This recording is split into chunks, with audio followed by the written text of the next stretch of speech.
ছোট পর্দায় অসম প্রেমের গল্প দর্শক আগেও দেখেছে। এই ধরনের প্রেমের কাহিনী নিয়ে দর্শক মনে কৌতূহল কম নেই। তাই জিতু কমল এবং দিতিপ্রিয়া রায়ের নতুন ধারাবাহিক চিরদিনই তুমি যে আমার নিয়েও কম আলোচনা হচ্ছে না।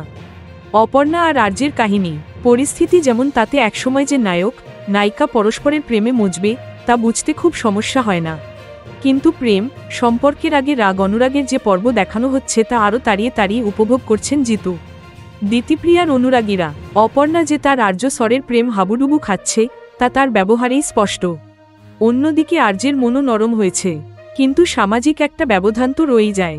প্রায় 29টি কোম্পানির মালিক যে ব্যক্তি, সে কিনা সামান্য একটি নিম্ন মধ্যবিত্ত বাচ্চা মেয়ের প্রতি আকৃষ্ট হবে।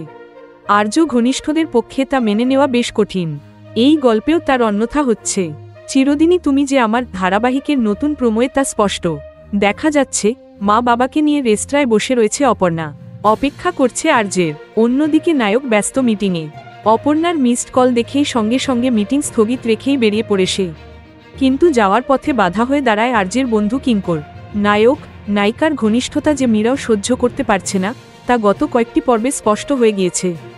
কিন্তু নতুন প্রোমো অনেক প্রশ্নই উস্কে দিয়েছে। কিঙ্করের বাধা পেরিয়ে অপর্ণার কাছে কি পৌঁছতে পারবে আর্য? অভিমানী অপর্ণার মানও কি ভাঙাতে পারবে সে?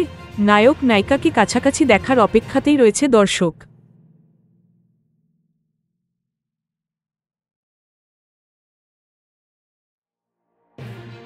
Thank you so much for watching our videos. Please do like, share, and subscribe our channel.